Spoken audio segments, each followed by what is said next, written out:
He was not born a warrior. He was born in a village where the morning smelled like rice fields and firewood, where his father woke before sunrise and trained alone in the courtyard, moving through old sword forms that nobody asked about anymore, where life was small and quiet and enough. His name was Wei Liang. He was 17 years old, and he had no idea that everything he loved was about to be reduced to ash.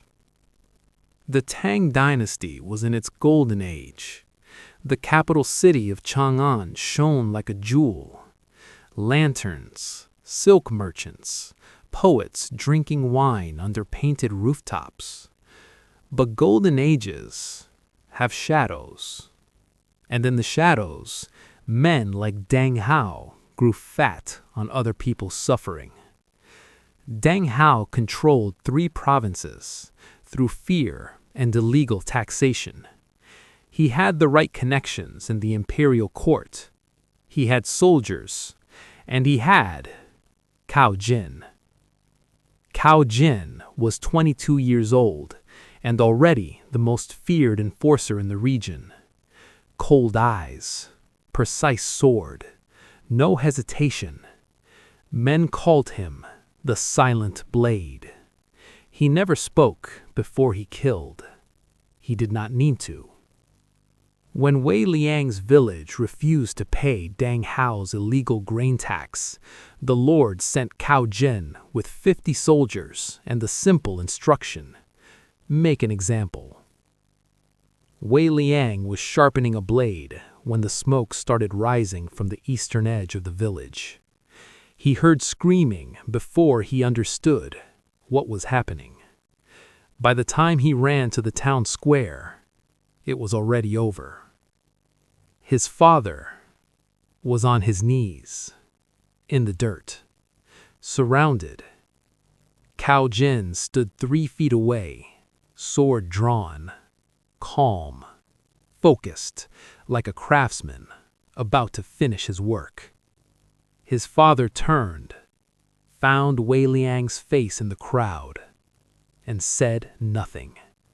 There was no time. Cao Jin did not hesitate. Wei Liang ran. Not out of cowardice. His father's last look had already said everything. Run. Live. The debt will find you when you are ready. He ran, with a broken sword, no food, no direction, and 2 faces burned permanently in his memory. Deng Hao, Cao Jin. He would see them again. The next 3 months nearly killed him. Wei Liang drifted across the land like a ghost. He slept in ditches, stole food, and lost fights, again and again. He was angry, in the way only the young can be angry, without strategy, without patience, without understanding that rage alone has never won a single fight. Then the old man found him. Master Shen was 70 years old. He looked like a farmer, but his eyes had seen too much. He saw something in Wei Liang, not talent, not skill, something deeper, hunger. The training was simple. No temples, no secrets, just repetition, pain, and correction. Again and again and again, until the body learned what the mind refused to accept. A sword follows the mind. Fix the mind first. 8 months later, Wei Liang was no longer the same boy. He returned. The truth he discovered was bigger than revenge. 7 lords, 1 network, a corrupted court. This was not a fight. This was a reckoning. He moved through the fortress like a shadow. Then, Cao Jin stepped forward. Steel met steel. Strike, block, blood.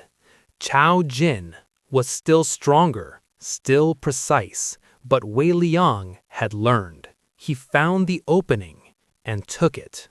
Tao Jin fell, but Deng Hao was already gone.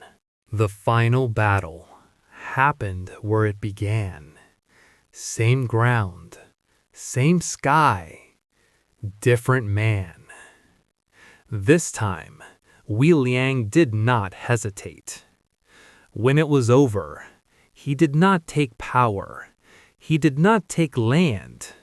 He chose something harder. Justice.